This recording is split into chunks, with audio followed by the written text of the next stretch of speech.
So we're back at the village, and having wrapped up our first foray into Castle Ravenloft here, and doing a delve, and then withdrawing from the delve, having reread some of the stuff related to leaving and then re-entering the depths of a site. I have a feeling that I am going to hold some ill will toward Gertruda for making me escort her back to town, but whatever. So we get back to town an hour before dawn. I'm working my way through a long list of stuff to do, so we're going to wrap up a few things, starting with delivery of Gertruda to her mother. So let's make this progress move and see if we can't complete that vow. I have 8 progress on that vow, so let's see how we do. So the way the move works, when you achieve what you believe to be the fulfillment of your vow, roll the challenge dice and compare it to your progress. Momentum is ignored on this hit, which means that I can't burn momentum to make the challenge go better. And that's how it works with most progress moves. On a strong hit, your quest is complete. Mark experience. If it was a troublesome quest, you get 1. If it was dangerous, you get 2, etc. On a weak hit, there's more to be done, or you realize the truth of your quest. Envision what you discover, or ask the oracle if unsure. Then mark experience. Basically, it's the experience that you would get from the previous quest, but 1 less. And then you can swear an iron vow to set things right, and if you do, you add +1 to that swearing of a new iron vow. So it's really annoying if you get a weak hit on a troublesome quest, because then you did all that work and nothing comes of it, which is all right. Let's see how we do. Find Gertruda and get her home. Okay. I don't like you, Gertruda. I don't like you. You have been nothing but a thorn in my side this whole time. Okay. I realize the truth of the quest. I'm going with something like the Dracula movie with Keanu Reeves in it. Gertruda's been tainted, but she hasn't been turned. Let's say some lesser vampire who's been pretending to be Strahd to this besotted idiot child and has been toying with her while slowly corrupting her. So I can't let that stand, obviously. As I turn her back into her mom, and see the signs and so on and so forth. I'm going to take my measly 1 XP, because this was at least a dangerous quest. I get my 1 XP, and I swear a vow to fix the girl by finding who or whatever was toying with her in the castle and break their corruptive hold on her. So I'm going to swear an iron vow to do that. And that at least goes reasonably well. Nice. So I have a clear picture of what I need to do next, and I add 2 momentum back. I'm going to make this a formidable quest, since, just retrieving her was dangerous, and this feels like it should be a step up from that. So in the meantime, the hyperprotective Mary is given instructions to keep a damned close eye on her daughter. I'm sure nothing's going to go wrong there.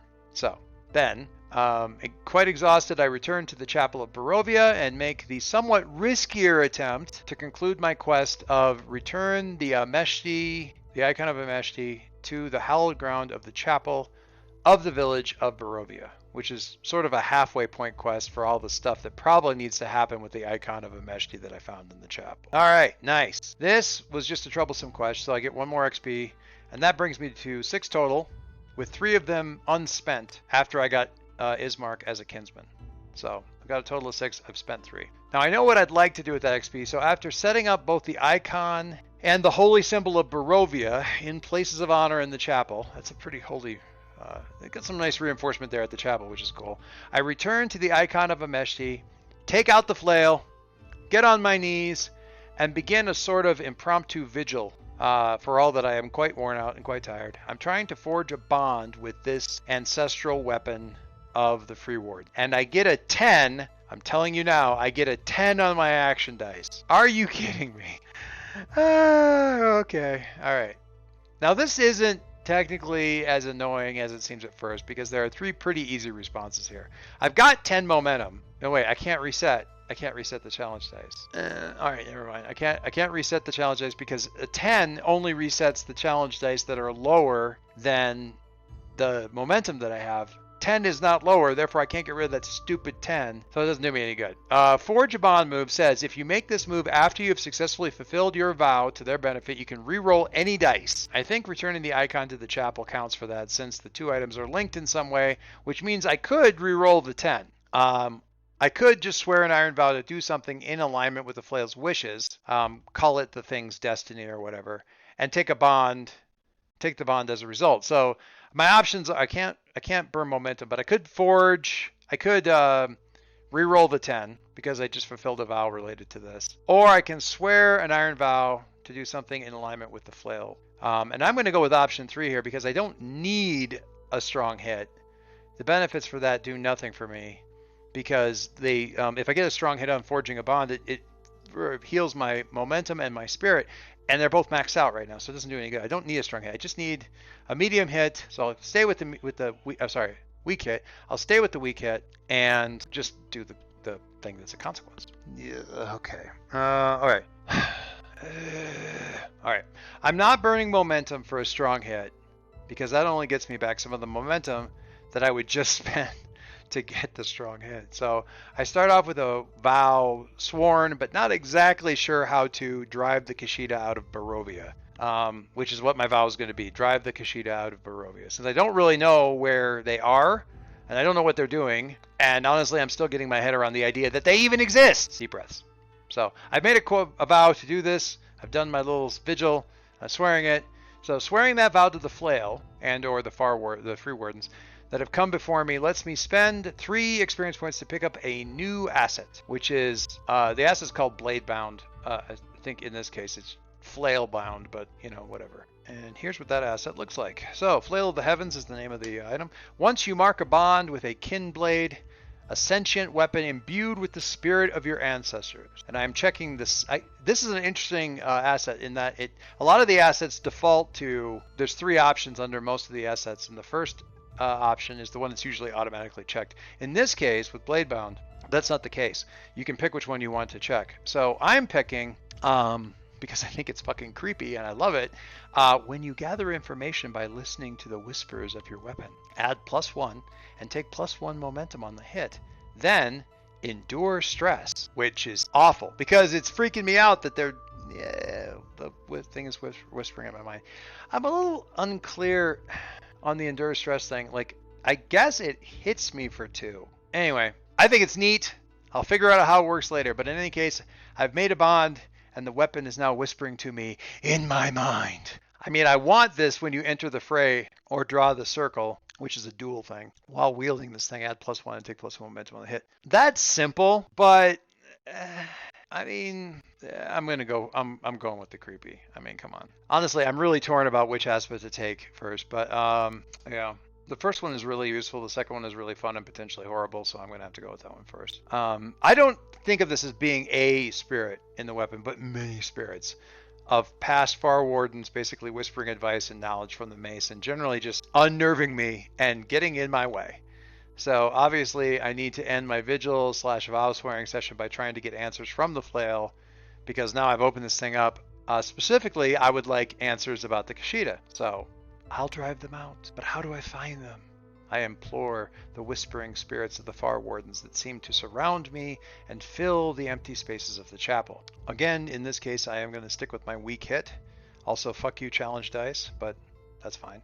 On a weak hit, the information complicates my quest or introduces a new danger. Envision what you discover, ask the oracle if you're not sure, and take +1 momentum. Few knew my mission or my intent, says the heavy accented voice of my friend and mentor, Reinhardt. Someone in the town must have alerted the robed brotherhood. They were waiting for me in the castle. So, the new danger is Kushida agents working in the village. Also, I need to endure stress from hearing the ghostly whispers of my dead pre-warden friends.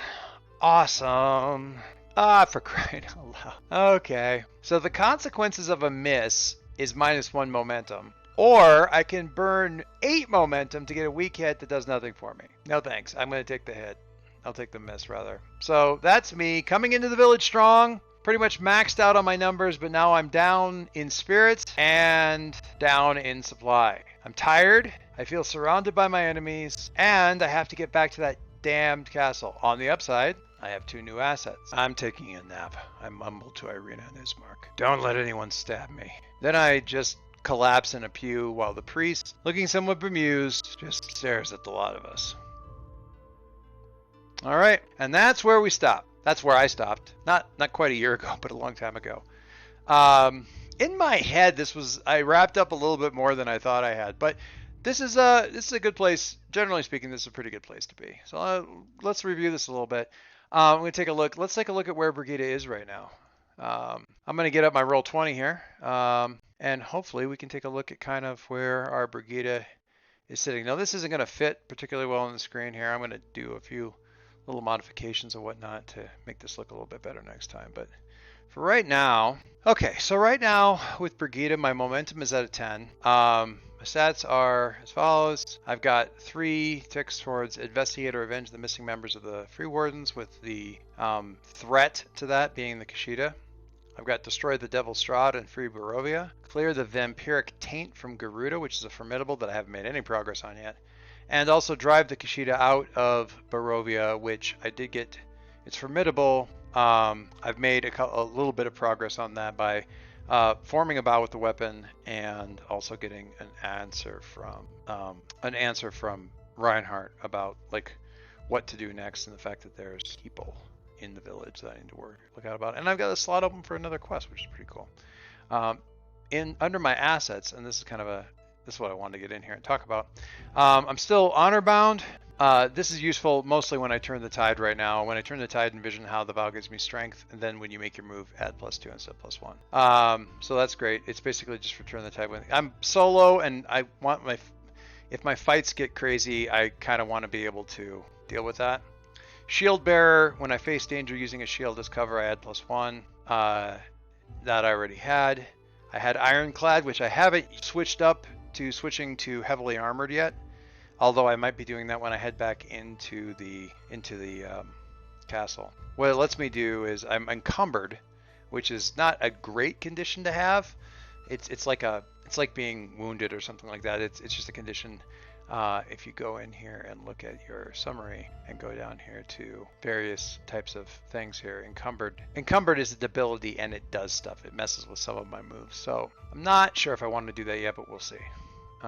Finally, I picked up the couple new assets. I've got Ismark as a kindred companion. I picked him as shieldkin, so when we clash or battle alongside our companion, or when we face danger against an attack by standing together, add +1. Okay, which is cool.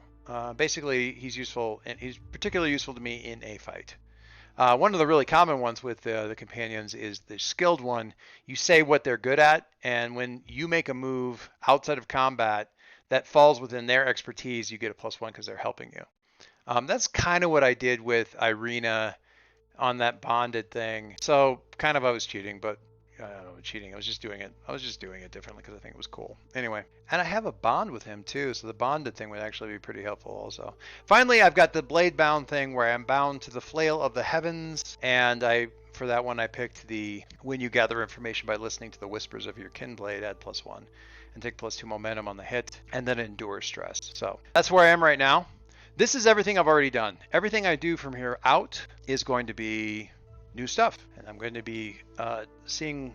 I need to take stock of where my stuff is at, and just everything there. Some of this is not quite up to date. I think I need to take. I've got some spirit and supply that I'm down. Some of this is the character sheet's been updated, so I need to make sure that I'm up to date there. And that is about it. Hopefully I will find time to play out some more of this stuff. I usually do this in written format first, so I'll sit down, I get it all, play it out in my head, I'm writing down all my notes and stuff like that, and then I come back, kind of talk about it afterwards and recount it. Maybe I'll do it live, I don't know. We'll see. I'm not sure. Anyway, the feedback that I've been getting on this particular series, I've got over 240 actual plays out there, but the feedback on this one has been particularly great. I just want to thank everybody who's stuck with me while we're going through this thing. The comments that you've made and everything like that's been really, really fun. It's made me want to continue these and keep it going. I already did. That's why I was doing this in the first place, was to kind of get my momentum built up so that I could get rolling on the game again. But man, the interest that everyone's had in this going forward, going through all this has been just awesome and made me even more excited really to get back into it and see what comes next. This is a really big, potentially a really big, long game. And I just like how it's turning out. I think there's a lot of little twists that Ironsworn has thrown in there that have made this more than just a Ravenloft game, just a retelling of the same old, because we've got these Kushida in there and the flail of heavens and the icon of a Meshti and all this stuff. It's just, I love the flavors. I love what's coming in here. So all right, I've rambled on enough. I will see you for the next session.